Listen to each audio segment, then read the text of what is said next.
Bapak Ibu yang saya hormati, pada kesempatan ini saya akan sedikit berbicara mengenai utamanya untuk para penderita diabetes mellitus, yaitu komplikasi kronis diabetes mellitus. Ya.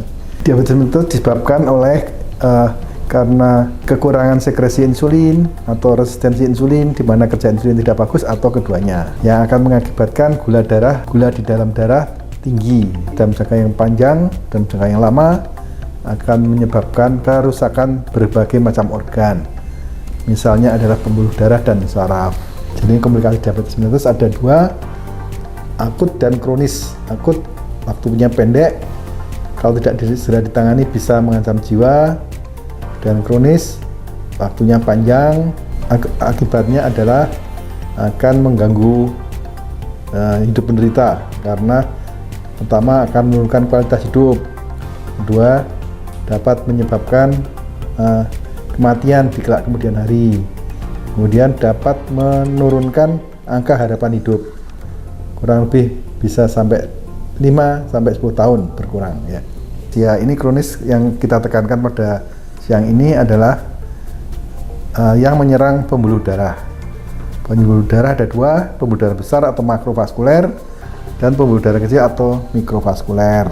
Ya, makrovaskuler penyakit apa saja itu? Yang paling ditakuti adalah penyakit jantung koroner atau penyempitan pembuluh darah koroner pada jantung, dan stroke, tapi bukan stroke karena perdarahan, stroke karena sumbatan. Ya, jadi penyempitan pembuluh darah di pembuluh darah otak, sehingga bisa terjadi stroke iskemik namanya. Ya, kemudian yang banyak juga terjadi penyempitan pembuluh darah di kaki, pembuluh darah perifer atau penyakit arteri perifer, yang akan dapat menyebabkan luka atau ulkus pada anggota gerak bawah atau kaki. Ya. Kemudian kelainan pada pembuluh darah kecil atau mikrovaskuler, bisa menyebabkan pada mata, pada ginjal, dan pada saraf. Diabetes mellitus adalah penyebab kebutaan yang paling banyak di seluruh penjuru dunia. Ya. Kemudian ginjal dapat menyebabkan kerusakan yang permanen dari ginjal, sehingga terjadi gagal ginjal kronis, di mana diperlukan ginjal pengganti. Ginjal pengganti itu ada dua, bisa ditransplantasi atau cangkok ginjal, bisa juga dengan cuci darah. Cuci darah bisa dengan hemodialisa atau dengan peritoneal dialisa. Ya, jadi cuci darah akibat kerusakan yang permanen dari ginjal akibat diabetes mellitus. Dan saraf ini adalah kelainan yang paling banyak terjadi. Kelainannya bisa ringan, bisa sampai berat. Terasa baal, tebal-tebal, nyeri, terasa panas di kaki. Samping itu ada kaki diabetes, kemudian infeksi. Jadi kaki diabetes ini adalah kombinasi dari makrovaskuler, kelainan pada pembuluh darah kaki, dan akibat neuropati tadi. Disfungsi ereksi merupakan problem yang sulit karena akan menyebabkan penurunan kualitas hidup dari penderita dan keluarganya. Komplikasi kronis tergantung pada 3 hal: lamanya menderita, kontrol glukosa darah, dan jenis DM-nya, apa DM tipe 1, DM tipe 2, atau DM tipe lain. Diwaspadai adanya ABC.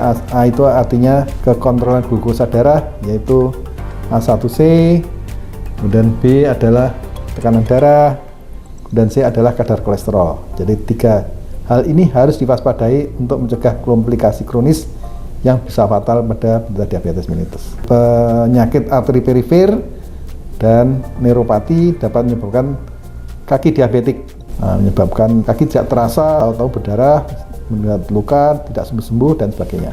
Nah, karena itu para penderita diabetes seyogyanya harus melakukan perawatan pada kakinya. Jadi diabetes penyebab paling banyak dari stroke. Kemudian pada ginjal akan menyebabkan gagal ginjal terminal, harus dicuci darah. Pada jantung bisa menyebabkan terjadinya serangan jantung. Pada kaki menyebabkan amputasi. Pada mata bisa menyebabkan kebutaan. Jadi semua penderita diabetes mellitus harus memahami kemungkinan terjadinya komplikasi kronis pada dirinya. Sebaiknya kalau para penderita diabetes mellitus, terutama yang sudah lama, ya, apalagi gula darah sering tidak terkontrol, naik turun, silahkan pergi ke dokter spesialis penyakit dalam untuk berkonsultasi, mencegah komplikasi kronis yang bisa menurunkan kualitas hidup. Ya, jadi kita ingin hidup panjang dan berkualitas, bukan hidup panjang yang tidak berkualitas. Terima kasih. Mudah-mudahan bermanfaat.